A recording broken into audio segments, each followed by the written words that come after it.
pastor Eduardo Munhoz, e comigo a minha digníssima esposa, né? Paz do Senhor, irmãos.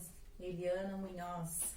Estamos aqui, né, através da rede social, com mais um estudo de escatologia, né? Onde nós estamos ali na rua Serra Dourada, 768, no bairro Periolo, Assembleia de Deus Vida Nova, e também o grupo GA de Vida Nova, grupo de estudo da Assembleia de Deus Vida Nova. Você que quer fazer um estudo, quer conhecer um pouco mais do livro de Apocalipse, entender as revelações, venha conosco todas as sexta-feiras, das 20 às 22 horas. Hoje nós vamos estar falando de um tema assim tão polêmico, que está se tornando polêmico agora, pastora, sobre arrebatamento da igreja. A gente vê tantas igrejas, já começou a entrar muitas dúvidas no coração de muitas pessoas, de alguns ministérios, de interpretação errada sobre arrebatamento, né, pastora? Misericórdia, tá? E o povo aí se enganando.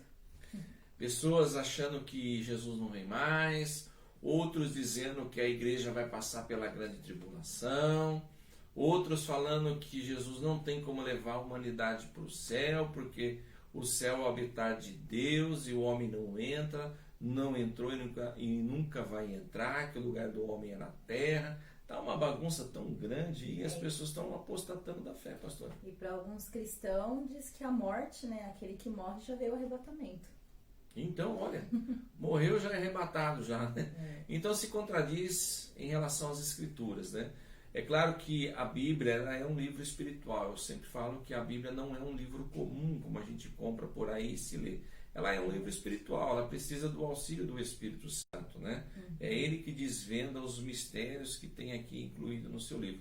Tanto é que a gente vai começar uma leitura e depois a gente vai falar sobre também o livro de Daniel. Como a gente tem falado nos vídeos anteriores, vamos estar falando um pouquinho novamente, que na época que Daniel teve a visão do tempo do fim, Deus tinha falado para ele selar o livro. Então, quer dizer, selar o entendimento das pessoas. Mas João, já na revelação do livro de Apocalipse, o Senhor fala que esse livro seria aberto porque o tempo do fim já seria chegado, né, pastora? Eu quero aproveitar o auxílio da pastora que está aqui do meu lado, né? Vamos abrir, você que está em casa aí, nos acompanhando, quer acompanhar através da sua Bíblia, seja ela católica, evangélica, não importa, mas que seja uma Bíblia, abra no livro de Daniel, no seu capítulo 9, e o versículo 25 a 27. Nós vamos começar de novo falando sobre essa visão que Daniel teve em relação à vinda do nosso Senhor Jesus Cristo. O livro de Daniel, no seu capítulo 9, do versículo 25 ao versículo 27, para você entender um pouquinho sobre a vinda de Jesus. Amém, pastora? Sim. Pode ler para nós.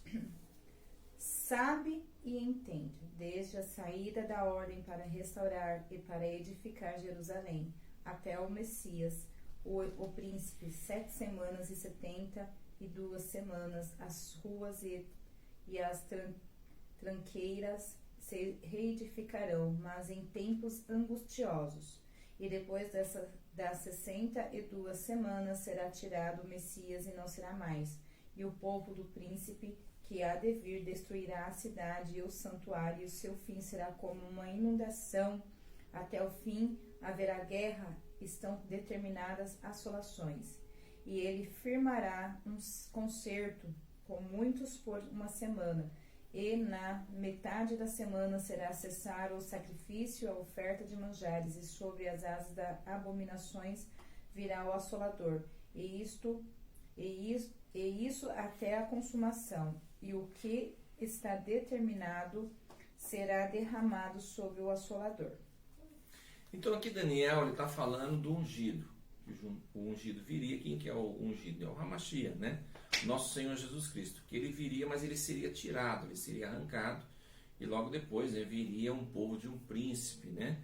E que destruiria. Então a gente falamos já no vídeo anterior sobre os romanos, né? Então já detalhei para vocês no vídeo anterior sobre isso, mas do ungido que seria tirado. Então aqui Daniel estava tendo uma visão de Jesus, que ele viria, proclamaria o evangelho, mas logo depois ele seria morto, né, crucificado, e é claro, ressuscitando ao terceiro dia e subindo ao céu.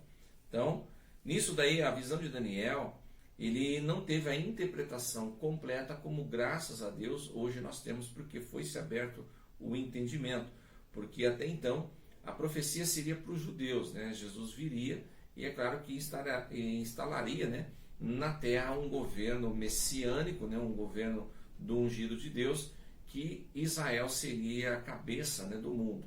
Só que como eles rejeitaram Jesus e crucificaram ele, então com isso daí entrou a plenitude dos gentios, que nós vamos falar um pouquinho depois, que Paulo fala na sua carta à igreja de Roma, falando que entrou então a plenitude dos gentios ali. Então nós estamos nesse espaço de tempo que a igreja entrou, chamado, né, a era da graça, né, ou a era da igreja, enquanto Jesus não vem. Depois do arrebatamento, então segue-se então as visões, não só de Daniel, mas de muitos profetas em relação ao povo judeu.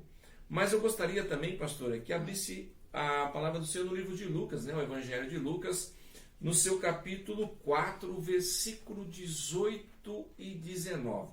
Então nós falamos aqui de Daniel, que ele teve uma visão do ungido que depois seria tirado. Quando que se iniciou, então, o Evangelho? Quando que se iniciou o Brit Hadashah, né? Todo mundo fala, foi no nascimento de Jesus que se iniciou o Brit Hadashah, a nova aliança. Tudo bem, mas o que se iniciou fortemente o Brit Hadashah, a nova aliança, e o Evangelho sendo proclamado como os profetas tinham profetizado, foi aí no Evangelho de Lucas, capítulo 4, versículo 18 e 19. Pode ler para nós, pastora? O Espírito do Senhor é sobre mim, pois quem me ungiu para evangelizar os pobres enviou-me a curar os quebrantados do coração, e a pregoar liberdade aos cativos, e dar vista aos cegos, e pôr em liberdade os oprimidos, a anunciar o ano aceitável do Senhor. Aqui interessante que Jesus, ele tinha sido batizado pelo João Batista, saído, passou pela tentação no deserto, né, por 40 dias e 40 noites, e dali depois que ele passou pela tentação, ele se alimentou, né, comeu, e depois ele foi então para o templo, para a sinagoga, e chegando ali na sua cidade, né, onde todos o conheciam, ele entrou no templo e foi dado a oportunidade para ele ler o livro, e justamente foi dado porque é tudo feito, não é como nós hoje, abrimos a Bíblia e vamos pregar sobre tal coisa, escolhemos, vamos pregar.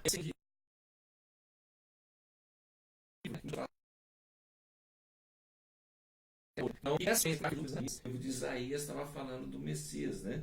E ali Jesus leu justo a profecia de Isaías que estava falando dele, né? Então o Espírito de Deus está sobre mim. E aí ele leu a profecia de Isaías e se sentou na cadeira, né? Na cadeira que eles falavam que era a cadeira de Moshe, né? Ou a cadeira do ungido de Deus. Ali que deu uma polêmica muito grande, né? Então ali se inicia então o Brit Hadashah. Ali se inicia então a profecia, a visão de Daniel e também de alguns outros profetas que profetizaram a vinda de Jesus e a proclamação do Evangelho. Interessante, né, professor? Sim, muito. Porque tudo que Jesus fala, eu estava conversando esses dias com algumas pessoas, e muitas pessoas se confundem, pastora, colocando coisas assim, não, isso aqui é simbólico, isso aqui não é simbólico, a parábola que Jesus falava não tem nada a ver com o que as pessoas pregam, que as pessoas ensinam. Mas parábola não é que Jesus tirava das coisas real e transformava para o espiritual? Sim, era uma forma que o povo entendia naquela época, né? Sim. Porque se fosse falar na maneira que Jesus quisesse falar, é igual a linguagem de um psiquiatra, né? Se ele for falar na linguagem dele, nós não entendemos nada, Sim. né? Ele vai ter que simplificar para nós entendermos. E assim Jesus fez para entendimento, né? Era uma comparação, né, da realidade que estava acontecendo. É que nem a gente comenta muito, Mateus 11, 28, né? Vinde a mim, todos vós, estáis cansados e oprimidos, eu vos aliviarei. Tomai sobre vós o meu jugo, né? Até estava conversando até um tempo atrás, eu achava que jugo era um pecado, era o peso do pecado, uma condenação. E eu falei, não, jugo era a canga que o boi carregava, era aquela madeira, né? Que estava no pescoço do boi, para puxar o arado. E você vê, Jesus, os pobres, os doentes, pessoas excluídas, e ali ele falou, né, vinde a mim. E ele deu um exemplo, com certeza, não que a Bíblia fala, pastor, deve ter passado alguém por perto, um boi para puxar o arado, alguma coisa assim, ele olhou aquilo lá e usou uma comparação com o reino espiritual, né? Porque ele é carpinteiro, Jesus foi carpinteiro. Então ele está falando, se uma pessoa for fazer um jugo de qualquer maneira, gambiarra, vamos dizer, ele farpa essa madeira. E quando for colocar no pescoço do boi, que ele for puxar o arado, vai machucar todo o animal, né? Sim. E Jesus está falando, eu entendo de fazer isso. E eu faço com perfeição. Então ele estava falando que o jugo dele era suave, era leve. Por quê? Porque se ele fosse fazer o jugo, com certeza ele já deve ter fabricado muito, na época que ele trabalhava com carpintaria, ele fazia bem liso, bem lisinho aquela madeira, aquela canga, né? Que ia no pescoço do animal e não machucava. Então ele fez uma comparação da realidade ali, que eles estavam vendo, para o espiritual. E assim são as parábolas, né, pastor? Sim. Então não é uma coisa simbólica. Não, né? Nós usamos muito essas situações para criança, né? Pregar para criança. Usamos simbologias, né? Parábolas para as crianças interpretarem a palavra do Senhor, porque nós falamos a linguagem. Então Jesus usava naquela época a linguagem dele. Como hoje, né? O pregador ele busca maneiras de expressar a palavra do Senhor de uma melhor maneira, né? De interpretação. Sim, e tá aqui uma que usa muita interpretação com criança, né? E eu mesmo, se eu for pregar para criança, eu assusto, né? Eu já tentei, irmãos, mas eu assustei elas, né? Assustou mesmo. Então já a pastora Eliana, ela já usa fantoches, usa uma maneira assim, pegando também o linguajar das crianças. Isso. Muda. Inclusive o que você usa são aqueles fantochinhos, às vezes, de animaizinhos, né? Até de insetos, né? Para chamar a atenção das crianças e trazer a realidade para o mundo espiritual. É o que Jesus fazia muito, né? E as pessoas não entendem. Então, assim, o arrebatamento, irmãos, ele é real. Só que como a gente está vivendo os últimos dias, está surgindo muitas seitas, com muitas heresias, né? Vivemos o tempo da prosperidade. Isso foi até nós comentar. Estamos vivendo um tempo da prosperidade, onde o fracasso não pode existir na vida do cristão. O cristão não pode se sentir angustiado, o cristão não pode se sentir no momento derrotado, né? Muitas das vezes a perca de um trabalho, às vezes a perca de um relacionamento, de um ente querido, tudo isso daí é pregado a prosperidade, que você não deve aceitar essa situação. Então, o povo ensina que a alegria é aqui mesmo, né? Na terra, Sim. né? Você tem que viver tudo isso aqui na terra. Porque hoje o povo anda muito ocupado, vamos dizer assim, né? Trabalha muito, faz muita coisa, então assim, a prioridade deles é o material, né? Eles se preocupam com o bem-estar. Teologia e prosperidade. Isso, teologia e prosperidade. Então assim, eu não tenho tempo de ler a Bíblia, eu tenho muita coisa para fazer, eu trabalho, chego cansado, eu tenho que arrumar a casa, eu tenho que fazer isso, aquilo, não tenho tempo de ler a Bíblia. Quem tem que ler a Bíblia e explicar para mim é o pastor. A obrigação é do pastor, né? Aí pega aqueles pastores que também não têm entendimento e alguns usam versículos isolados para tirar proveito, aí leva essas pessoas aqui, né? É complicado, né? Hoje nós vivemos numa situação bíblica, né? Muito desvantajosa em vista do que é pregado hoje. Primeiro passo, a gente tem que ter fé, né? O que eu sempre falo, o que eu repito sempre. Você tem que ter fé. A base é a tua fé. E aquilo que venham querer deputar do seu conhecimento, você venha rejeitar. Então, você tendo fé e o que é pregado, você acredita que Jesus vai vir arrebatar a sua noiva, já é uma vantagem para que esses outros não venham te enganar. Né? E acreditar naquilo que você aprendeu, que Jesus é amor, que Jesus é o caminho, Ele é a verdade, Ele é a libertação, Ele é a cura, Ele é a transformação e que Ele vai vir num céu de glória nos arrebatar, sim. Que Ele vai vir nos buscar, sim. É fé. Isso é fé.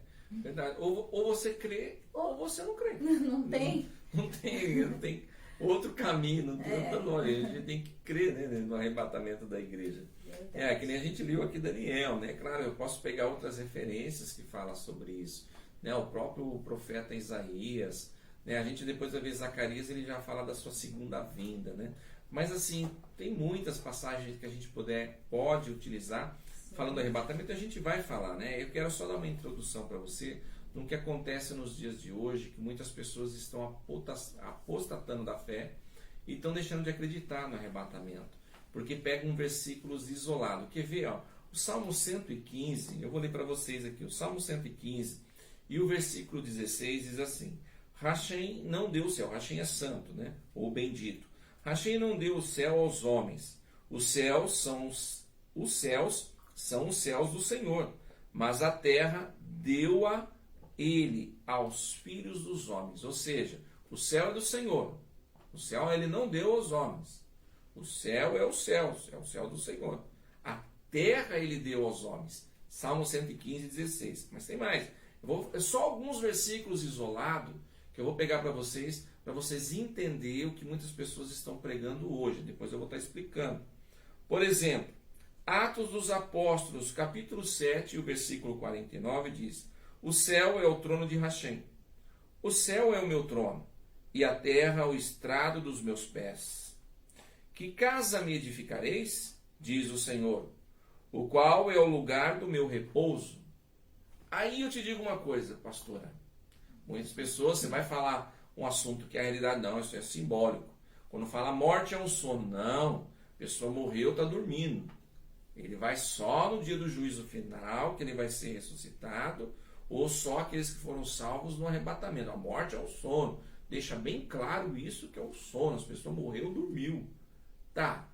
Para muitas pessoas é simbólico. Mas aqui, pastor, Atos 7,49, eu vou ler de novo. Aí a pastora tenta me explicar isso aí. O céu é o trono de Hashem. O céu é o meu trono. E a terra, o estrado dos meus pés. Que casa me edificareis? Diz o Senhor, o qual é o lugar do meu repouso. Deus dorme? Não. Mas aqui está falando, pastora, está falando aqui, ó, Atos 7,49, o qual é o lugar do meu repouso. Então, peraí, então Deus dorme? Porque se a morte é um sono, como muitos falam, que morreu, vai ficar lá dormindo até aguardar o juízo? Não, está escrito lá, pastora. Então aqui também Deus dorme. Não, né? Ele é o nosso vigia dia e noite. Deus não tem sono, então. Então ele não descansa, então. Não. Ele não para dar um repouso, então. Então vocês entenderam, irmãos? A gente tem que ter sabedoria e a graça do Espírito Santo para poder discernir aquilo que as pessoas.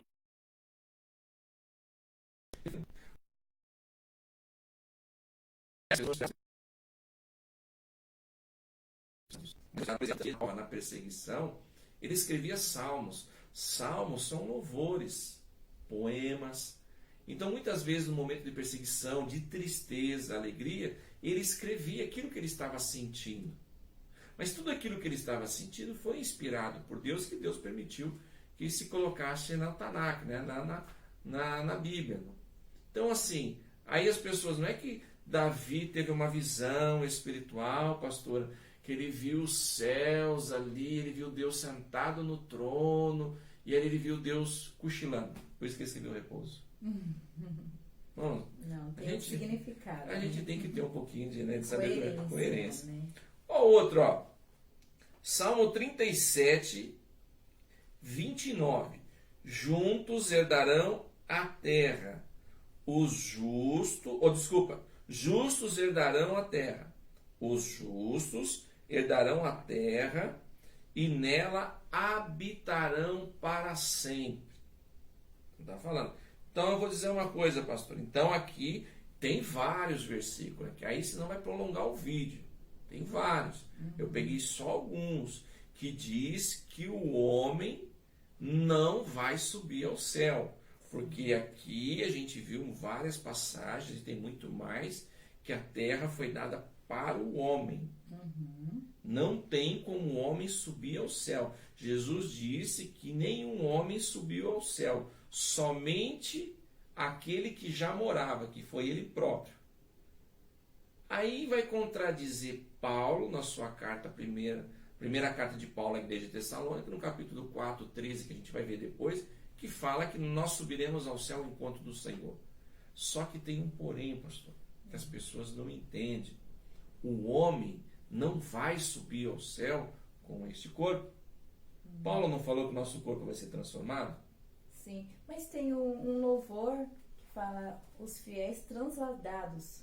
Transladados não é um corpo glorificado? Corpo glorificado. Eu acho que é o 546 da harpa cristã, né? Então. Os fiéis transladados, né? Que será o arrebatamento, um corpo transladado. Então, o nosso corpo ele vai ser transformado. A Bíblia fala que o nosso corpo vai ser transformado em corpo glorioso, como o do próprio Yeshua HaMashiach, como o do próprio Senhor Jesus. Então, nós vamos para o céu, nós não vamos com esse corpo cheio de falha, meus irmãos. O nosso corpo vai ser transformado. Quando a gente lê isso daqui, está falando de homem comum, com corpo falho. Nosso corpo vai ser transformado quando nós subirmos ao encontro do Senhor nos ares. A Bíblia diz que o nosso corpo será transformado. Quando nós pisarmos no céu, nós teremos corpos igual do próprio Jesus. Incorruptível, né? Tão fácil, né, de entender, a pessoa faz tanta confusão. Mas é a fé. É a fé que a pessoa tem que ter, você não acha? Ela tem que acreditar no sobrenatural. Explicar sobrenatural é difícil. O sobrenatural de Cristo é inexplicável, tem que ser vivido. Tem que ser vivido. Ó, quer ver? Eu vou provar para vocês como na época de Daniel ele não tinha assim tanto entendimento que os outros profetas entendem como nós somos privilegiados hoje. Abre para mim, pastora, livro de Daniel, no seu capítulo 12, ó, livro de Daniel, capítulo 12, do versículo 4 ao versículo 9. Então vamos ver o que Deus falou, porque assim, Daniel estava tão confuso com as 70 semanas, que já tinham se passado 7 semanas desde Ciro, né, até o povo se libertar, de Ciro, aí já tinha sido passado 7 semanas, aí ele estava confuso, porque aí teria 62 semanas que foi quando Jesus nasceu, e depois faltava a última semana, que vai ser a grande tribulação. Nessa visão, ele estava entendendo, lembra que eu falei no vídeo anterior? Ele pegou a profecia de Jeremias e ele entendeu que as 70 semanas ou 70 anos seria do povo que seria liberto de Babilônia, do cativo. Então ele fez um jejum de 21 dias para ele entender o que Deus estava querendo dizer naquela profecia de Jeremias e na visão que ele tinha. Então Deus deu entendimento para ele sobre as 70 semanas, e ali então é falado que seria fechado o entendimento, o livrinho. Lê para mim, pastora. Daniel o quê? Capítulo 12, do versículo 4 ao versículo 9. E tu, Daniel, fecha estas palavras e sela este livro, até o fim do tempo. Muito correrão de uma parte para outra, e a ciência se multiplicará. E eu, Daniel, olhei, e eis que estavam outros dois, um desta banda e à beira do rio, e o outro da outra banda à beira do rio. E ele disse ao homem vestido de linho, que estava sobre as águas do rio: Que tempo haverás até o fim das maravilhas? E ouvi o homem vestido de linho, que estava sobre as águas do rio, quando levantou a sua mão direita e a sua mão esquerda ao céu e jurou: Por aquele que vive eternamente, que depois de um tempo, de tempos e metade de um tempo, e quando tiverem acabado de destruir o poder do povo santo, todas essas coisas serão cumpridas. Eu, pois, ouvi, mas não entendi. Por isso eu disse: Senhor meu, qual será o fim dessas coisas? E ele disse: Vai, Daniel, porque estas palavras estão fechadas e seladas até o tempo do fim. Então aqui, ó, ele também não teve tanto entendimento como nós temos hoje, pela graça do Espírito Santo. Porque nesse tempo aí, Deus mandou fechar e selar esse livro. Então, o entendimento, o conhecimento e a profundidade espiritual da visão de Daniel não seria compreendida até que chegasse o tempo do fim. Mas, pastor, qual que é esse tempo do fim? Né? Esse livro foi aberto? O entendimento da pessoa foi aberto? O que nós pregamos hoje, falamos hoje, realmente é verdade ou nós estamos inventando e criando coisas? Não, irmãos. Quer ver? Ó, João mesmo, no livro de Apocalipse, sabe para mim, pastora? Livro de Apocalipse, no seu capítulo 22 e o versículo 10. Então, nós falamos de Daniel, foi selado o livro. Agora nós vamos em Apocalipse, capítulo 22 e o versículo 10, quando João teve a revelação. E disse-me, não celes as palavras da profecia deste livro, porque próximo está o tempo. Continua. Então, só até aqui, ó. Não celes a profecia deste livro, porque próximo está o tempo. Então, agora, aí se você for continuar lendo, que vai falar que ele comeu o livrinho, né? Que aí na boca foi doce como véu, mas no estômago amargo como véu. Como mel e no estômago amargo como véu, né? Então, como fel. Como fel. Tá com véu, hein? Tô com véu hoje, né? Porque eu deixo aqui, ó. Então, assim, irmãos. Então, aqui Deus falou que o tempo já estava próximo. Então, aqui já se foi aberto o entendimento. É claro que com o decorrer da história, as pessoas distorceram muito, porque Satanás ele investiu na igreja, nessas épocas aí em diante, até os dias de hoje, né, porque até então ele perseguiu a igreja através do Império Romano, depois através do papado, né, que a gente vê muito, só que em vez de ele conseguir parar a igreja, deu errado, a igreja cresceu mais ainda. Então agora ele usa de outra estratégia. E essa estratégia que ele usa nos nossos tempos deu certo. Porque a estratégia que ele utiliza hoje é se infiltrar dentro das igrejas com heresias. E aí, aonde a pastora disse, a teoria da prosperidade, fez com que muitos deixaram de buscar o que diz mesmo a palavra do Senhor, a verdade do arrebatamento, para buscar o bem próprio, né, pastora? Sim. O egoísmo, né? O que eu falo, assim, a falta de compaixão, a falta de amor. E a palavra do Senhor diz que quando os tempos, né, estariam tão próximos assim, que o amor de muitos esfriariam, né? Mateus 24, né? Diz que o amor de muitos esfriariam. Então, assim, nós vemos hoje, ao mesmo tempo que eu vejo aquele amor, parece que passa assim, some tudo. Parece que é uma coisa meio temporal, né? Às vezes a gente vê pessoas dentro da igreja e quando está passando por luta, né, tem aquele fervor de orar, de buscar a presença de Deus. Aí quando consegue aquilo que está buscando, sai fora da igreja. Né? E tem aqueles, né, que quando está bem, está na igreja, mas a primeira luta que passa, o primeiro vento também sai. Né? Então, e hoje o inimigo usa pessoas dentro da igreja, usa pastores, obreiros, hoje o inimigo não irmãos. quer mais tirar ninguém da igreja. Hoje ele quer envergonhar a igreja. Sim, porque ele não é vantajoso tirar um. Né? Antes o inimigo usava alguém na igreja para tirar, às vezes tirava um ou dois. Hoje não, ele mantém a pessoa ali e vai fermentando heresias. Porque muitas igrejas são cheias hoje por causa de heresias. Eu coloco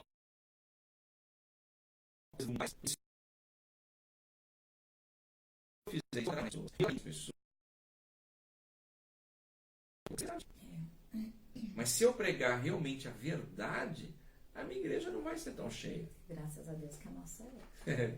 Glória a Deus. Nós pregamos a verdade. E eu vou falar uma coisa, difícil, mas é que nem eu sempre falo. Nem que eu vá com 50, 40, mas eu vou levar pessoas salvas para o reino do céu, quando o Senhor vier buscar a igreja. Né? Porque quando chegar diante do tribunal de Cristo, né, nós temos almas para apresentar, né? E que venham ser almas salvas. Aquelas que o Senhor colocou nas minhas mãos, confiou nas minhas mãos, eu possa entregar a eles salvas. Né? Então, eu prefiro assim. Então, assim, irmãos, então vamos lá. Então, vamos começar falando sobre o arrebatamento, da onde que veio isso, quem que falou sobre o arrebatamento, o porquê do arrebatamento. Vamos lá. Vamos começar pelo início. Atos dos Apóstolos, capítulo 2, do versículo 44 a 47. Então, Atos dos Apóstolos ou Atos dos Emissários, né? Que é o único livro que não foi acabado até os dias de hoje, porque são Atos dos Missionários ou Emissários, né? Como a Igreja Católica titulou como Atos dos Apóstolos, ficou Atos dos Apóstolos, né? Capítulo 2, no versículo 44 até o versículo 47. Amém? Todos os que... Opa, vamos voltar. Todos os que criam estavam juntos e tinham tudo em comum. Vendiam suas propriedades e fazendas, repartiam com todos, segundo cada um tinha necessidade.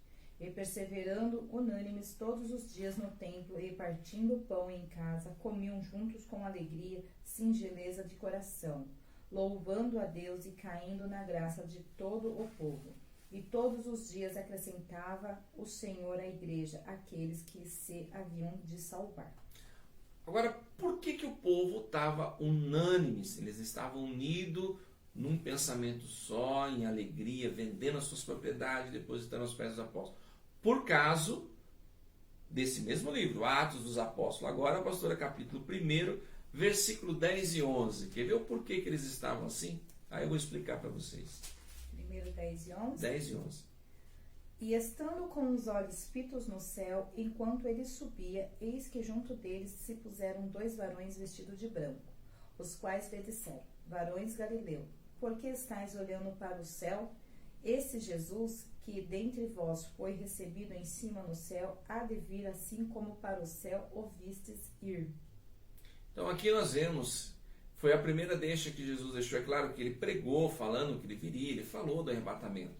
Mas até então parece que o povo naquela época escutava por ouvido e soltava pelo outro, né? Não foram dando atenção naquilo que Jesus falou.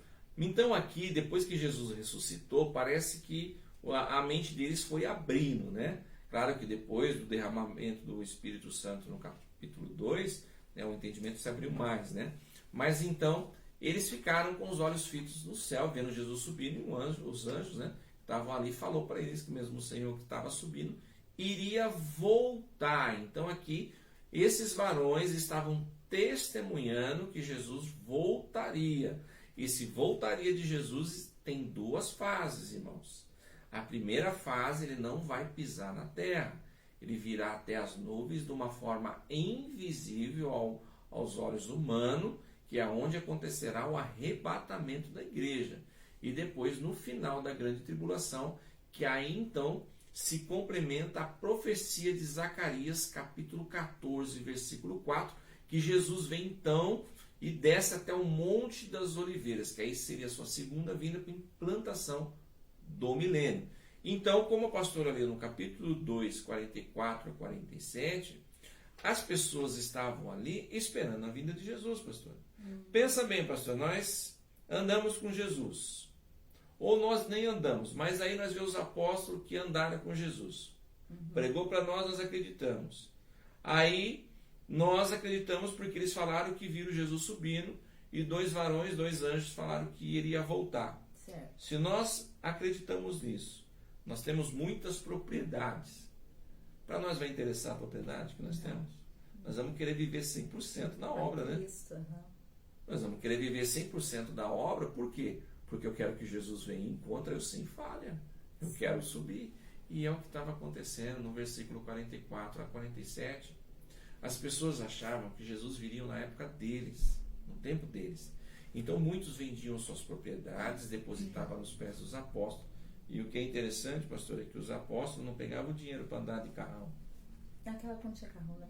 Vamos pegar carroças, cavalos chiques, charretes, cavalos chiques, né? Pelo contrário, eles pegavam todo esse dinheiro que entrava, compravam comida, roupas e repartiam entre os pobres, repartiam entre si. Todos viviam por igual, porque para eles Jesus voltaria naquele tempo. Nós temos que viver, claro, nós não vamos vender a nossa propriedade hoje, né, porque ali foi falta de entendimento deles, né? Hoje nós temos entendimento, o Espírito Santo nos abriu o leque da vinda do Senhor, mas que nós temos que viver de uma forma como se Jesus viesse agora, né, pastor? Sim, porque a palavra do Senhor diz, né, que ele virá como um ladrão. O dia e a hora nós não sabemos, então nós temos que viver o seu dia próprio, né? Cada dia viva o seu mal, né? Então a gente tem que viver o nosso dia de hoje para que nós não venhamos ser pegos de surpresa. Porque ele vai vir na hora que a gente nem imagina, né? Então a gente tem que se preparar todos os momentos, né? Sempre lá pregando para os nossos filhos, né? Para os nossos amigos. Não importa se eles vão rir, se eles vão crer ou não. Nós temos que fazer a nossa parte. Glória a Deus se no momento que nós falar, os filhos, amigos ou parentes, crê bem na hora que você estiver falando. E eles alcançaram a salvação junto conosco, né? Sim. Então, para nós vai ser um privilégio, porque nós não queremos que filhos ou parentes ou amigos sejam lançados no inferno e depois no lago de fogo, como diz a palavra. Nós queremos que eles venham alcançar a salvação, que eles venham ter a mesma chance que o Senhor nos deu, né? Sim. A mesma chance que Ele nos concedeu. Então, assim, então nós vamos em Paulo. Sabe por que eu gosto de frisar, pastora, muito sobre o apóstolo Paulo em relação ao arrebatamento? Porque assim, né, hoje tem igrejas que não creem, como eu falei, no arrebatamento. Né? Fala que tudo é simbólico, né? A gente estudamos sobre o tribulacionismo, o mid-tribulacionismo, o pré-tribulacionismo, falamos sobre os amilenistas, pós-milenismo e pré-milenismo. Vocês lembram nos vídeos anteriores e eu expliquei para vocês o pensamento deles, né? Então vocês viram nos vídeos anteriores. Se você não viu, é só assistir. Amilenismo, né? Pós-milenismo e pré-milenismo, que se divide em dois, dispensacionalismo e o pré-milenismo histórico. Depois eu expliquei para vocês também sobre tribulacionismo, né? Que vem o pós-tribulacionismo, o mid-tribulacionismo. O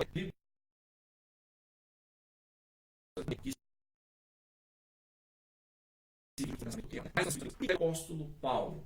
Porque o apóstolo Paulo foi o único, pastora, que naquela época foi arrebatado até o terceiro céu. Ele diz, quer ver, pastor, acha para mim a segunda carta de Paulo à igreja de Coríntios, capítulo 12, versículo 2 a seguir. Para não falar, o pastor está inventando, né? Paulo foi o único. João, ele foi arrebatado lá na frente. Ele já estava velho. Paulo subiu aos céus antes do apóstolo João. Aí as pessoas não entendem, falam, não tem como ser arrebatado. Tem. Jesus, ele pode todas as coisas. Ele mesmo falou. Achou, pastor? Não. 2 Coríntios, capítulo 12 e o versículo 2 a seguir. 12? 12, 2 a seguir. Vós bem sabeis que éreis gentios, levados aos ídolos mudos. 2 Coríntios, você está na primeira carta. Ah, estou na primeira. É a segunda carta à igreja de Coríntios, capítulo 12 e o versículo 2. Eu não vou falar, porque falar, o pastor está falando, inventando, então vou deixar que a pastora lê na Bíblia, né? 12, né? Capítulo 12 e o versículo 2 a seguir. Ele vai falar que ele foi arrebatado até o terceiro céu. Ali. Conheço um homem em Cristo que há 14 anos, se no corpo, não sei, se fora do corpo, não sei, Deus o sabe. Foi arrebatado até o terceiro céu. E eu sei que o tal homem, se no corpo, se fora do corpo, não sei, Deus o sabe, foi arrebatado ao paraíso e ouviu palavras inefáveis, de que ao homem não é lícito falar. Só tem. Ele subiu, ele foi até onde? Paraíso. Mas peraí, tem igrejas falando que não tem paraíso? Mas como assim, pastor? Aqui na Bíblia, né? Tá vendo, irmãos? Ah, pastor, mas isso aí é simbólico. O que Paulo está falando é uma simbologia, não é real. É real, não. É real isso daí. Paulo está falando. Ele não declara claramente que é ele, porque ele foi humilde na sua carta. Conheci um homem há 14 anos atrás, porque há 14 anos atrás ele foi abandonado pelos apóstolos, né? Então ele foi abandonado, o seu pastor foi Barnabé. E ali ele teve uma experiência, foi onde ele apanhou de uma forma que ele foi tido como morto. Aí sim ele fala numa coisa, num ponto de dúvida, que ele não nossa, dele, né? Que ele fala, não sei se pelo corpo ou fora do corpo. Mas ele diz assim, ó, eu não sei se eu estava com o meu corpo lá, com esse corpo que eu tenho, ou se o espírito, a minha alma saiu do corpo e foi arrebatado até lá. Eu só sei que foi arrebatado até o terceiro céu, que é o paraíso. E lá Paulo foi instruído por Jesus. Pastor, você está inventando heresia que Paulo foi inventado. Paulo inventou que foi instruído por Jesus. Pastor, a primeira carta de Paulo à igreja de Coríntios, capítulo 11, versículo 23. Todo mundo prega isso na Santa Ceia, mas muitas pessoas não sabem a veracidade desse versículo, não tem a profundidade e o entendimento de que é esse versículo. Ó, primeira carta de Paulo à igreja de Coríntios, ou 1 Coríntios 11, 23, pastora. Porque eu recebi do Senhor o que também vos ensinei, que o Senhor Jesus, na noite em que foi traído, tomou o pão. Somente até aqui. que aí foi continuar, é a ministração da ceia. Ele falou, como eu recebi do Senhor. Mas, pastora, Paulo andou com Jesus?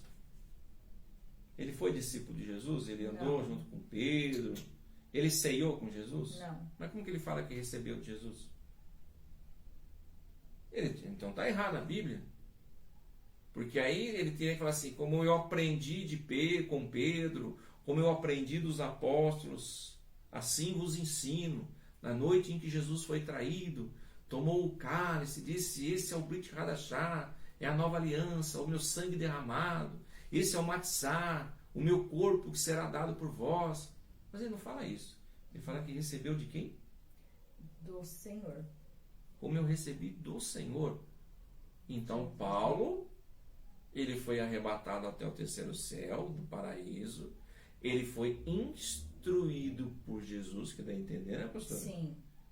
Como ministra uma Santa Ceia. Ó, também vos ensinei que o Senhor Jesus, na noite em que foi traído. Mas tá, pastor, a sua Bíblia foi escrita na época da Vulgata. Eu vou pegar a minha que é judaica, minha aqui, ó. A minha é da Septuaginta, não? A minha é diferente que a sua, pastor. Não é possível. Você tá aí com coisa. Vamos ler aqui. Aqui, ó, 11:23, né? Porque recebi do Senhor o que lhe transmiti, que o Senhor em Yeshua, na noite em que foi traído, pegou o pão. Não é a mesma que a sua, então? É. Então Paulo foi arrebatado. Então não é uma simbologia? Não. E nem uma invenção? Então existe um paraíso. A única coisa que deixa em aberto é se ele não sabe se estava em corpo ou espírito. Isso. Mas o restante ele estava lá, então. Tá. A mente estava. Então a mente estava, então, tá vendo? O entendimento estava.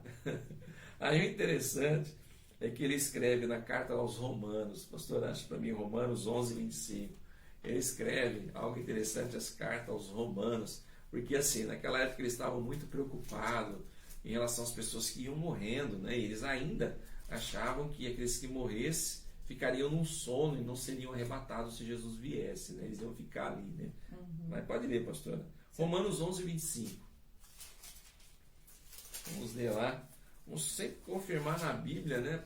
Para não achar que está inventando. Eu gosto de falar e provar, né? Falar e mostrar. Porque não quero, irmãos, que ignoreis este segredo, para que não presumais de vós mesmo, que o endurecimento veio em parte sobre Israel, até que a plenitude dos gentios haja entrado. Até que a plenitude. Então, aqui Paulo estava falando que Jesus veio para os seus, mas foi endurecida, a mesma coisa que Faraó, né? Que Deus endureceu o coração de Faraó para acontecer tudo aquilo, para que o povo de Israel cresça nos milagres de Deus, né? Sim. Então aqui o Senhor está falando que endureceu o coração do povo de Israel para que entrasse então a plenitude dos gentios, que é a era da igreja, né? Sim. A era que nós vivemos hoje. Então, quando encerrar a plenitude dos gentios, como Paulo diz na sua carta aos Romanos, aí sim entra e começa a complementar as profecias dos profetas que profetizaram acerca do povo judeu. Sim. Aí sim, pastor. Agora eu estou começando a entender então esse mistério, né? Que bom. Aí Paulo escreve a sua carta magna, a primeira carta dele à igreja de Tessalônica, capítulo 4, versículo 13 a seguir. Nós estamos falando do homem que foi arrebatado até o terceiro céu, que foi até o paraíso. Só não sabemos se foi pelo corpo ou fora do corpo, como ele diz. Eu, não que a Bíblia diz. Eu creio que a sua alma foi até o paraíso, fora do corpo, né? E lá o Senhor o instruiu. Por isso que ele fala com toda certeza, né, com toda veracidade nas suas cartas sobre o arrebatamento. Lê para mim, pastora. Antes de ler aqui, Jesus trabalha na nossa lógica? Não, nunca. Então por que você pôs a sua lógica? Que você... Tem que me corrigir, né? É assim mesmo. Esposa de pastor é terrível, né? É 1 Tessalonicenses o quê? Capítulo 4, versículo 13 a seguir. Não quero, porém, irmãos, que sejais ignorantes acerca dos que já dormem, para que não vos entristeçais com os demais que não têm esperança. Aqui já fica um ponto de interrogação, né? Sim. Porque ele está falando aqui, ó, para não sejam ignorantes acerca dos que já dormem, para que você não fique triste com aqueles que não têm esperança. Então quer dizer que são duas pessoas que já morreu, mas um tem salvação e outro não, e já está dormindo. Sim. Ixi, deu ruim.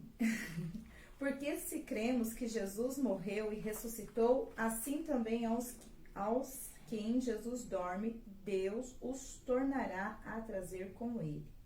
Dizemos-vos, pois, isto pela palavra do Senhor, que nós, os que ficarmos vivos para a vinda do Senhor, não precederemos aos que dormem. Porque o mesmo Senhor descerá do céu com alarido, e com voz de arcanjo, e com trombeta de Deus, e os que morreram em Cristo ressuscitarão primeiro. Depois, nós, os que ficarmos vivos, seremos arrebatados juntamente com eles nas nuvens, e encontrar o Senhor nos ares. Se assim, estaremos sempre com o Senhor.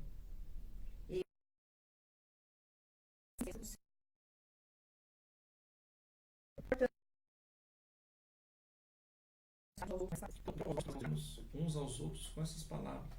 Jesus vai vir arrebatar a igreja então. Uhum. Então é certeza que tem um arrebatamento. Sim. Então nós não vamos passar pela grande tribulação, como muitos falam. Não. Então não é tipo a pessoa vai ter que morrer para ser ressuscitado, então só naquele grande dia. Não. Tá falando que vai ser arrebatado nos ares, né? Que não é pra gente se preocupar com aqueles que já dormem. Mas não é simbólico isso, pastor?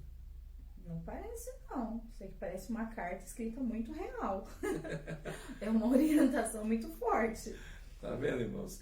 O apóstolo Paulo. Porque como que o apóstolo vai usar simbologia para uma cidade onde estava entrando as heresias? Até me lembrou do ponto, não está na lição aqui, mas vai incluir que pessoas usam como ponto simbólico, pastor. Pastor, é claro que assim, depende muito da tradução da Bíblia, mas quer ver? Acha na sua Bíblia, Lucas, capítulo 23, versículo 42 e 43. Eu vou achar na minha. A minha tradução procura ser a mais próxima da original. Então eu vou achar na minha, só para vocês verem um ponto de diferença que dá em algumas traduções, né? Vamos lá, Lucas capítulo 23. Se você tiver sua Bíblia, pode abrir sua Bíblia aí também, nos acompanhe, nos ajude, né? Nesse estudo maravilhoso aqui. E coloca aí no comentário se a tua Bíblia tem uma tradução diferente. A nossa é interessante, comparações, 23, né? Isso, 23, 42 e 43. E disse a Jesus: Senhor, lembra-te de mim quando entrares no teu reino. E disse-lhe Jesus: Em verdade te digo que hoje estarás comigo no paraíso. E era já quase a hora sexta, e houve trevas em toda a terra até a hora nona. Escurecendo-se o sol, e rasgou-se o meio o templo. E rasgou-se ao meio o véu do templo. E clamando Jesus com grande voz, disse: Pai, nas tuas mãos entrego o meu espírito. Então ele falou: lembra-se de mim quando estiveres no paraíso. No paraíso, né? Uhum. Na mais próxima original diz assim: então exclamou Yeshua, que é Jesus, lembra-se de mim quando vier como rei. Essa é a mais próxima. Olha como muda a palavra aqui.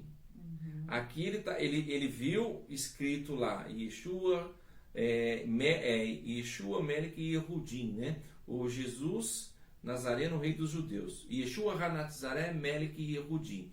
Jesus Nazareno, rei dos judeus. Estava em 3 idiomas. Estava lá o grego, que era a língua universal, o latim e o hebraico. Quando ele viu lá que a placa estava escrito rei, ele creu que Jesus era rei, que Jesus tinha um reino. Então ele creu. Então ele creu nisso. Mesmo ele vendo Jesus morrendo ali, ponto a morrer, ele acreditou, porque ele disse assim, ó: lembra-se de mim quando vier como rei. Ou seja, aquele ladrão não era um judeu? Era.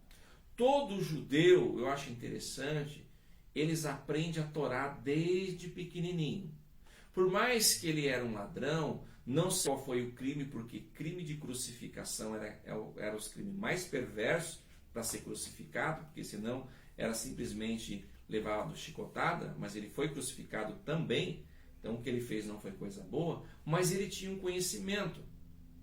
Ele sabia que viria um rei e os judeus seriam libertos e Israel seria a cabeça. Então, ou seja, ele conhecia as profecias de Isaías, as profecias de Jeremias, de Zacarias. Ele conhecia todas as profecias ali. Mas a crença dele naquele momento foi tão extraordinária que ultrapassou as dos sábios. E a ultrapassou até ao dos apóstolos. Por quê? Porque até então eles criam que Jesus era rei, mas depois não acreditavam mais. Mas ele não, ele creu e para ele estava assim, Jesus vai vir ainda. O pensamento dele era a segunda vinda. A segunda vinda que Jesus, em Zacarias 14:4, que Jesus viria e pisaria no Monte da Oliveira, Israel, que era a implantação do milênio, pastor. Então ele acreditou que aquele Jesus naquela cruz era o mesmo Jesus que vai vir para a implantação do milênio. Então está vendo o entendimento dele como estava maior do que os fariseus? Sim. E do que os saduceus? Sim. Você viu? Então ele falou assim, ó, quando vier como rei.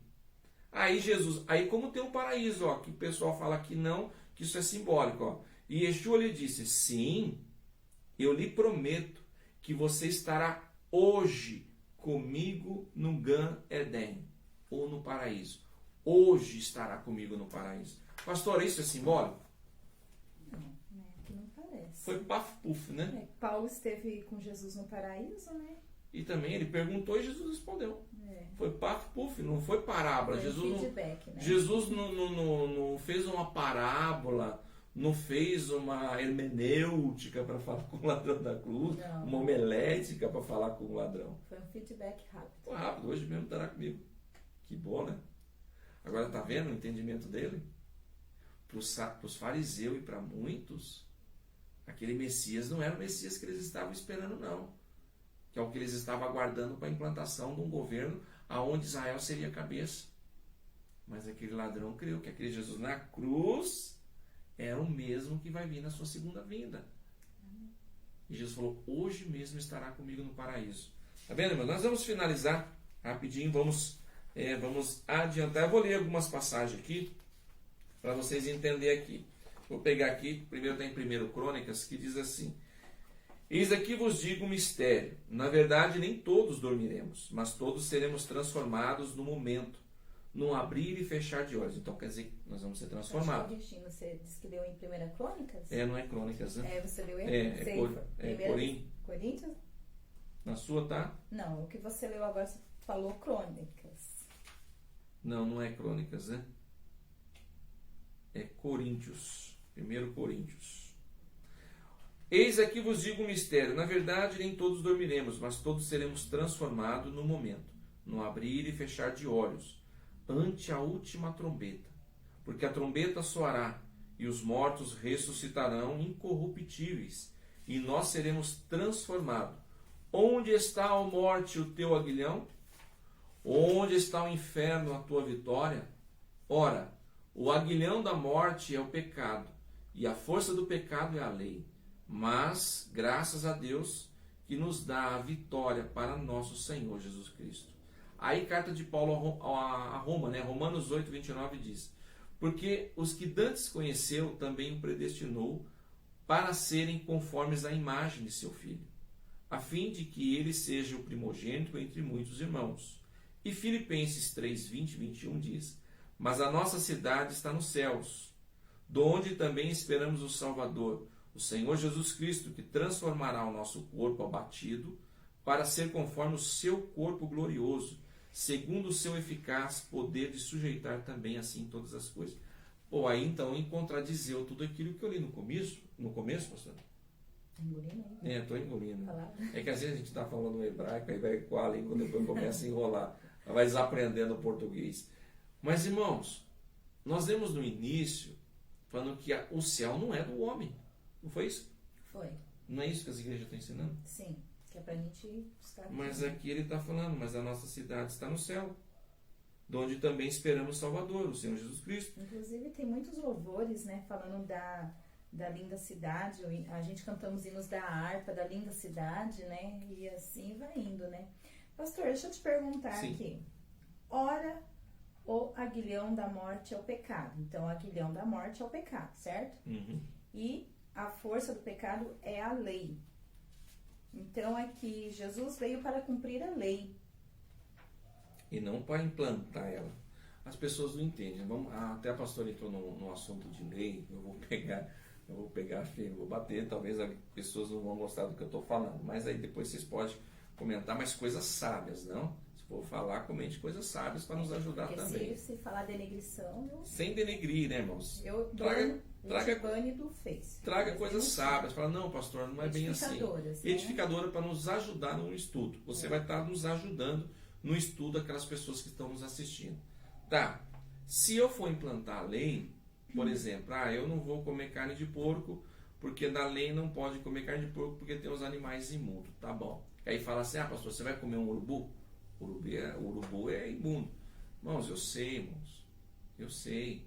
Só que assim, a visão do pano branco, que fala lá, que Jesus está falando de Cornélio, eu entendo isso. Só que Paulo pregou para os gentios, e os gentios comiam de tudo. Comia de tudo. Os judeus não comem, até hoje os judeus não comem nada impuro. Dificilmente um judeu, mesmo messiânico, come impuro. Nós respeitamos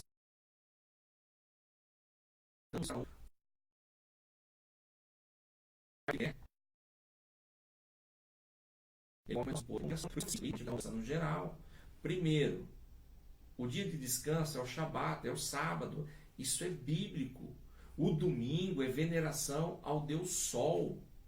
Foi os bispos em Roma, depois do Edito de Milão em 313, eles colocaram o dia de descanso no domingo, veneração ao Deus Sol, que é o mesmo Deus Ra dos egípcios. O calendário é lunar, não solar. Foi acrescentado, pastora, 2 meses no calendário, januário e februário. E esse mês de januário, que é o de janeiro, é o Deus de duas faces, ou seja, Deus de duas caras. Misericórdia. Que é o 1º de janeiro, que é a virada do ano. Isso. Entendeu? Então, se eu for colocar, o ano novo real varia de setembro a outubro, onde nós fazemos o Rosh Hashanah, cabeça do ano, e o Yom Kippur. Então, nós temos que comemorar certinho. Então, eu não como carne de porco? Tá bom. Então, nós vamos ter o ano novo, a comemoração. Esse ano aqui é dia 10 de outubro. Então, o ano novo é dia 10 de outubro. Porque se eu estourar fogos no dia 1º de janeiro, eu estou estourando fogos para esse Deus de duas faces. Você entendeu?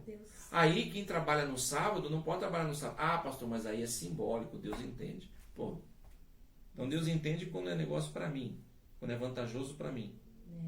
Agora, se não é vantajoso para mim, aí... Complica, né? Então É complicado, né? Mas vamos continuar aqui, porque... Então vamos lá. Assunto... Primeira epístola de João, pastora, lá no finalzinho, antes do Apocalipse. Primeira epístola de João, capítulo 2 e o versículo 18. Nós já estamos quase terminando, irmãos. Aguenta mais um pouquinho aí. Primeira epístola de João. Vamos ver. Se um pouquinho dele for como na Santa Ceia. Capítulo 2, versículo 18. Primeira epístola de João, capítulo 2 e o versículo 18. Filhinhos, é já a última hora, e como ouviste que vem o anticristo, também agora muitos se têm feito anticristos, por onde conhecemos que é já a última hora. Saíram de nós, mas não era de nós, porque se fosse de nós, ficariam conosco, mas isto é para que se manifestasse que não são todos de nós. E vós tendes a unção do Santo, e sabeis tudo. Não vos escrevi porque não soubesseis a verdade, mas porque a sabeis, e porque nenhuma mentira vem da verdade. Então aqui está falando do iníquo, né, que vai vir. Aqui já fala da grande tribulação. Quando ser o arrebatamento da igreja, na hora já entra a implantação da grande tribulação, que aí vai entrar então a última semana que falta da semana de Daniel, a das 70 semanas, né? Então eu vou ler para ser rápido, para nós terminarmos. Em 2 Tessalonicenses, que é a segunda carta de Paulo à igreja de Tessalônica, capítulo 2, do versículo 1 a 11, mas eu vou frisar só um pedaço. Nesse tempo se levantará o iníquo, o homem do pecado, o filho da perdição, pois o que detém foi tirado. Quem é que detém o anticristo de atuar na terra? O Espírito Santo. Então o Espírito Santo e a igreja foi tirada. Foi tomada no arrebatamento. Agora ele vai entrar com todo o poder. Não tem quem impede ele. Não tem mais impedimento. Apocalipse 12, o versículo 9 a 12 diz assim: E foi precipitado o grande dragão, a antiga serpente, chamado Diabo e Satanás, que engana todo mundo. Ele foi precipitado na terra, e os seus anjos foram lançados com ele. Pelo que alegrai-vos os céus, e vós que neles habitais. Ai dos que habitam na terra e no mar, porque o diabo desceu a vós e tem grande ira, sabendo que já tem pouco tempo. Então ele já sabe que está no final. O que ele puder agregar para ele, ele vai agregar, né? Sim. Apocalipse 1,7 diz: Eis que vem com as nuvens, e todo olho verá, até mesmo aquele que transpassarem, e todas as tribos da terra lamentarão sobre ele. Sim, amém. Aí já fala da sua segunda vinda após a grande tribulação.